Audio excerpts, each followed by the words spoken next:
Ito pong panibagong warrant of arrest laban kay Atong Ang, may kinalaman po sa pagkawala ng mga sabungero. Inilabas po ng korte mula po dyan o nakabase po dyan sa may bahagi ng Batangas. Ang prosecution team mula po sa Department of Justice, ihiling na rin po ng hold departure order para humatiyak ang pagharap ng mga akusado sa kanilang kaso. May update dyan si Bombong Gran Hilario. Naglabas ng warrant of arrest sa korte sa Batangas laban sa puganteng si Charlie Atong Ang kaugnay sa kasong kinakarap may kinalaman sa pagkawala ng mga sabungero. Kinumpirma mismo ni Prosecutor General Richard Anthony Fadulion na inisyuhan ng Lipa City, Batangas Regional Trial Court ng arrest warrant si Ang pati 20 pang kapwa-akusado. Patungkol ang inisyong kautusan sa kinakarap na kasong nagbilang ng kidnapping with homicide na walang piyansang itinalaga. Kung kaya tinatasan na ng korte ang mga otoridad na isilbi ang arrest warrant at tuluyang arrestin si Atong Ang upang dalhin ang kustodiya sa husgado. Ipinagutos din ng naturang korte sa mga arresting officer ang pagsusot ng body-worn camera at isang alternatibong recording device sa implementasyon ng naturang warrant. Bukod pa rito, nauna nang naglabas sa arrest warrant ang Santa Cruz Laguna Regional Trial Court Branch 26 sa iwalay nagkasong isinampal laban kay Atong Ang.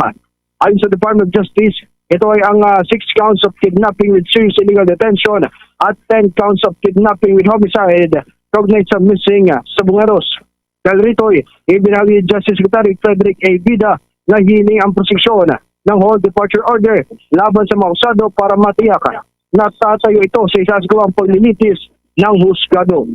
Narito ating pakinggan si Secretary Frederick A. Vida ang kalihim ng Department of Justice. Following the issuance of the arrest warrant, the prosecution of the Department of Justice, our prosecution team, shall forthwith move for the issuance of a whole departure order with the court and ensure that all the accused would stand trial.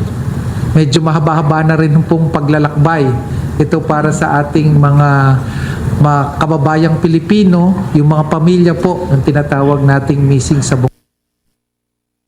Ayon naman kay Prosecutor General Richard Anthony Fadulion, may pagkakataon ng kampo ni Atong Ang para maghain ng function to quash para questionin ang arrest warrant na inisyo ng korte laban sa kanya. Subalit niya ay hindi maaaring aksyonan ng husgado ang ihahain pleading ito sapagkat wala pa sa korte ang jurisdiksyon sa puganteng negosyante. Narito naman natin pakinggan si Prosecutor General Richard Anthony Fadulion. Motion to quash, pwede niyang i-file even before the arraignment is set, or before even the court acquires jurisdiction over the person. Pero all other pleadings na i-file nila kung hihingi sila ng kahit na anong affirmative relief galing sa husgado, ay hindi nila pwedeng gawin at hindi aaksyonan ng husgado dahil sa wala pa itong jurisdiction doon sa katauhan ng akusadong humihingi ng affirmative relief. So the only way that the court can act on it is kung halimbawa si Mr. Charlie Atong Ang ay mahuli or kusang sumuko. Sa kabila nito, patuloy na naninindigan ng kampo ni Charlie Atong Ang na inisente siya at wala kinalaman sa pagkakasangkot sa pagkawala ng mga sabungero.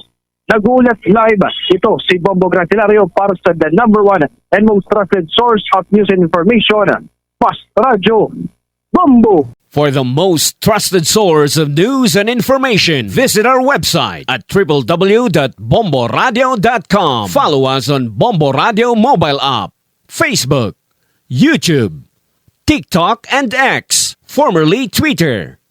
Like, share, and stay connected. Anytime, anywhere.